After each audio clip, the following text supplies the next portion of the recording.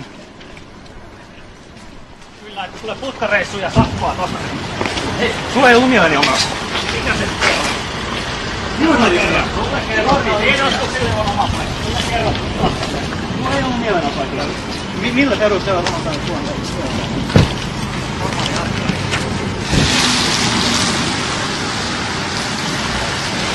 Mä kerroin hänelle askelmerkit. Kielenomaisella ei tarvitse. वहीं बर्तानिया के बाद जर्मनी तो भाई टॉप पर है नंगापन में। जर्मनी की पुलिस की एक और तस्वीर आई है जिसमें एक लॉ मेकर इजराइल के खिलाफ प्रदर्शन कर रही थी, जर्मनी की पुलिस ने उसके मुंह पर पंच कर दिया। ये तस्वीर देखिए। देखिए, कहते हैं कि भाई यूरोप के देश और ये जर्मनी, फ्रांस, ब्रिटेन, यहाँ बहुत ईमानदारी है, यहाँ कानून का बड़ा, अरे इजराइल का जहाँ नाम आ जाए ये सब नाजायज औलाद की तरफ बिदक जाते हैं। वहीं मेरे दोस्तों दुखद तस्वीर यह है कि बैतुल मुकद्दस में आज फिर हजारों की तादाद में यहूदी पहुंचे।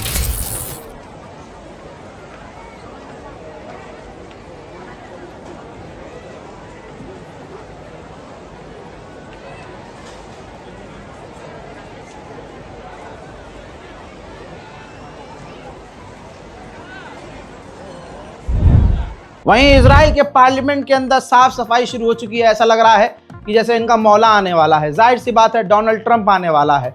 डोनाल्ड ट्रंप के आने से पहले भाई इजराइल की पार्लियामेंट को चमकाया जा रहा है और सफाई की जा रही है। अच्छा यार, तुर्की भी कुछ न कुछ मुझे तो बच्चों वाली हरकत लगी, लेकिन भाई साहब बड़ा ईंधन है इसके पास।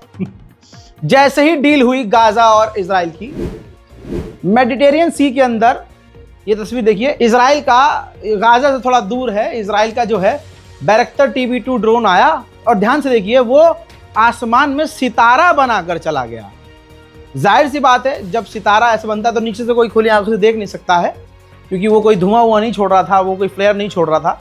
लेकिन जिस तरह से मैं आपको दिखा रहा हूँ ना, एयर ट्रैफिक कंट्रोल के जरिए उसका पूरा पाथवे, इस तरह से जब आप देखेंगे तो वो सितारा बना हुआ है। यानी जो तुर्की का झंडा है, चांद और तारा, वो चांद बनाकर तारा बनाकर चला गया है। भाई मजे लेना तो कोई भाई तुर्की वालों से सीखे। अब आइए बात करें वेस्ट बैंक की। तो ये तस्वीर देखिए, वेस्ट बैंक में इजराइल कि जो सेटलर्स हैं उन लोगों ने फिलिस्तीनियों की प्रॉपर्टी में आग लगा दी। वहीं एक फिलिस्तीनी पत्रकार जो इजराइल की कैद में था, बिना किसी चार्जेस के, ना FIR थी ना कोई सुनवाई थी, इजराइल की जेल में तड़प तड़प कर वो मर गया। वहीं स्पेन ने मर्दानगी दिखाई और स्पेन ने यह डील होने के बाद भी कंफर्म कर दिया, मोहर लगा दी कि इजराइल पर पूरी पाबंदी है स्पेन के द्वारा, हम इजराइल से कोई हथियार नहीं लेंगे। मोहतरम हज़रात, गाजा, मिडिल ईस्ट, फिलिस्तीन, इन तमाम चीज़ों के बारे में अपडेट मैंने दे दिया है। आराम से देखिएगा, छोटी छोटी 30-30 सेकंड की वीडियो को देखकर भड़किएगा मत, अरे भाई ये हमला हो रहा है, वो हो रहा है। मैंने हर तरफ से हर साइड्स को कवर किया है। इस रिपोर्ट को शेयर कीजिएगा, अपनी राय कमेंट में लिखिएगा, मुझे अपनी दुआओं में याद रखिएगा। जय हिंद।